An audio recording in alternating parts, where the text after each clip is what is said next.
Hello everyone, सभी को daily editorial analysis में सभी का स्वागत है। 3 जुलाई का हम लोग कर रहे हैं।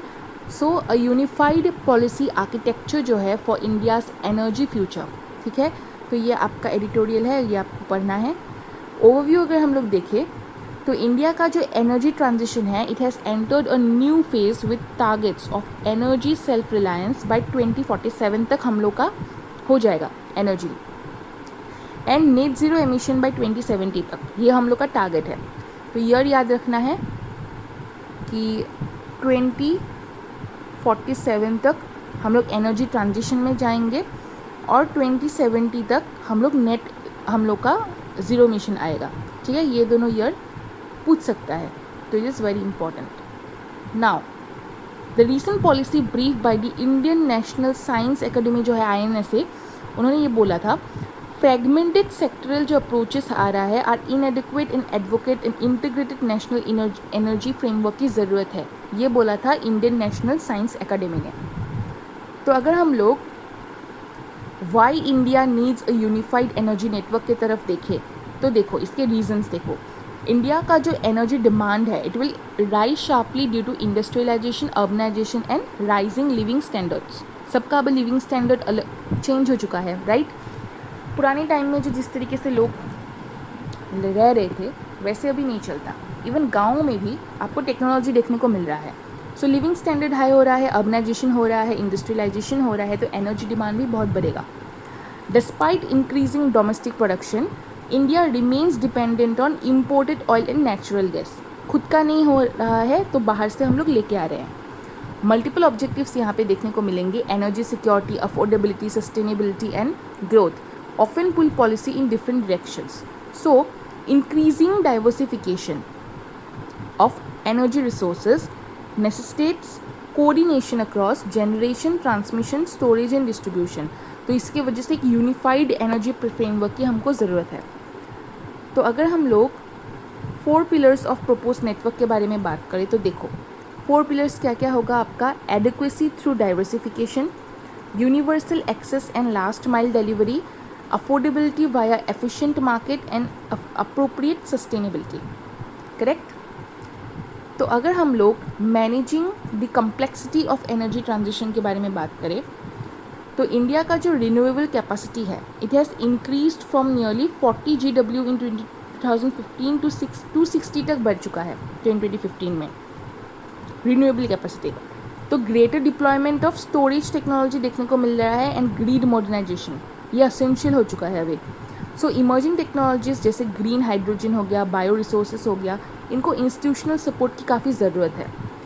Carbon capture, utilisation and storage जिसको हम लोग CCUS कहते हैं, CCUS, और सर्कुलर इकोनॉमी अप्रोच जो है can decarbonise hard to abate sector, okay. अगर हम लोग face and inclusive transition pathway के बारे में बात करें तो नियर टर्म प्रायोरिटीज़ हम लोग की क्या क्या है। Infrastructure strengthening and accelerated renewable deployment. Medium term focus should shift from hydrogen storage and deeper sectoral integration.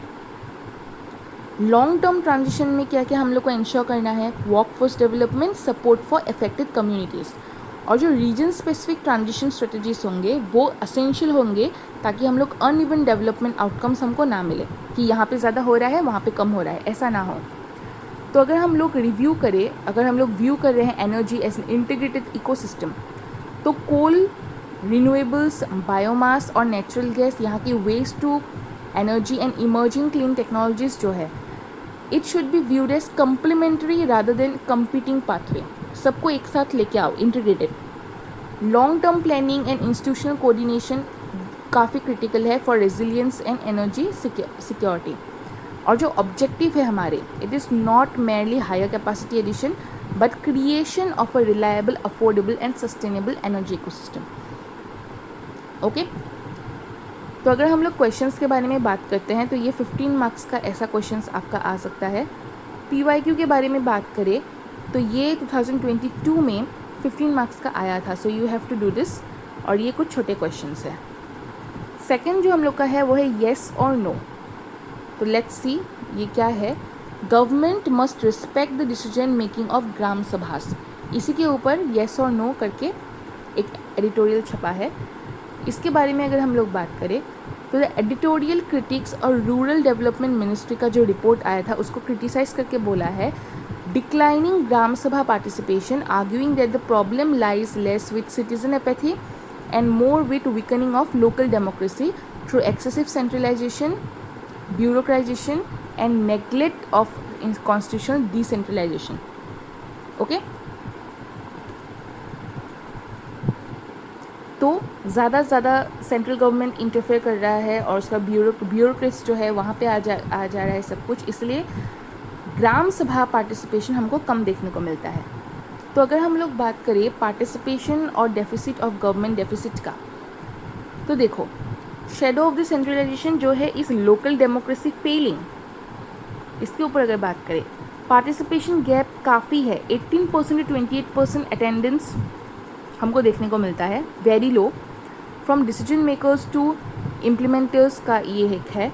Decentralise government हमारा यहाँ पे आया है, हर जगह इसने नज़र दे के रखा है। तो क्लैशिंग पर्सपेक्टिव्स गवर्नमेंट व्यू में, पार्टिसिपेशन फैटिग आता है एंड द टेक्नोलॉजिकल फिक्स जिसे निर्णय ऐप हो गया। तो इन सब में हम लोगों को थोड़ा देखना पड़ेगा, क्योंकि हम लोग को अगर इशू एरिया में देखें तो लो अटेंडेंस हमको मिलता है, अकाउंटेबिलिटी हमको लो दिख रहा है और लोकल पावर भी हमको लो दिख रहा है, तो इनको इम्प्रूवमेंट चाहिए। इधर क्लैशिंग पर्सपेक्टिव अगर स्ट्रक्चरल क्रिटिक का देखें तो सिस्टम जो सेंट्रलाइजेशन है वो इधर है और जो ब्यूरोक्रेटाइजेशन है वो इधर है, जो एक दूसरे के साथ मैच नहीं होता। सो यहाँ पे हम लोग को नेग्लेक्ट ऑफ डिसेंट्रलाइजेशन भी देखने को मिलता है। यहाँ पे आपको स्ट्रक्चरल क्रिटिक भी यहाँ पे देखने को मिलेगा। ओके, तो erosion of the 73rd amendment vision की अगर बात करें तो 73rd जो कॉन्स्टिट्यूशनल अमेंडमेंट था उसमें ये बोला गया था कि gram sabhas as a foundation of participatory democracy, जो अभी नहीं मिल रहा। Governments have reduced them to clearance bodies और सेंट्रल एंड स्टेट स्कीम्स में बदल गया है ये चीज़, डेमोक्रेसी नहीं रहा। पंचायत जो सेक्रेटरीज है they are overburden with administrative and digital compliance task, इसी की वजह से वो लोग ग्राम सभा नहीं कंडक्ट कर पा रहे हैं। एक्सेसिव ब्यूरोक्रेटिक कंट्रोल के वजह से it has weaken deliberation and community ownership. तो अगर हम लोग स्ट्रक्चरल कॉज या बिहाइंड पोर पार्टिसिपेशन की अगर बात करें तो स्ट्रक्चरल कॉज क्या क्या होगा। रूरल लेबर्स जो है often can not afford to spend time in meetings without compensation, तो उनको पैसा देना पड़ता है तभी वो लोग आएंगे, ये प्रॉब्लम है। मनरेगा जो है MG नरेगा, पेमेंट जो है वो डिले होता है। ओके, एंड डिजिटल एक्सक्लूशन हमको देखने को मिलेगा जो डिस्करेज करता है एंगेजमेंट इन लोकल गवर्नमेंट को। सोशल प्रोटेक्शन जो है has not been institutionalise as a paid component of civic participation और consequently gram sabhas are often dominated by local allies, landlords and contractors. तो यहाँ पर डेमोक्रेसी हमको देखने को नहीं मिलता।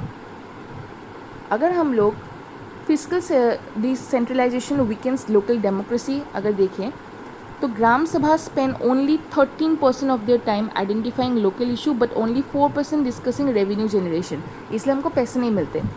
पंचायत का जो रिमेन डिपेंडेंट है वो किसके ऊपर है, grants due to weak taxation powers and constrained own revenues. 14th and 15th finance commission जो हुआ था वो लिंक हुआ spending to national priorities such as drinking water and sanitisation. This reduce flexibility for local priorities such as fishery, livelihood, local infrastructure में ignore मार रहे हैं सभी। तो अगर हम लोग पैसा and right to say no में बात करें तो पैसा एरिया जो है have relatively stronger institutional spaces for gram sabha. Under the पैसा एक्ट जो ग्राम सभा का है, gram sabha poses rights over land acquisition, forest rights and mining consent. State का जो फ्रिक्वेंटली बाईपास हो रहा है दिस प्रोविजन और manufacture consent through procedural means. तो द हसदेव जो ग्रांट हम लोग का प्रोटेस्ट है, Hasdeo Arand protest, it demonstrated the consultation without the option of refusal undermine and democratic legitimacy. Okay, तो आप लोग को क्या करना है, ये जो यहाँ पे मेंशन किया गया है हसदेव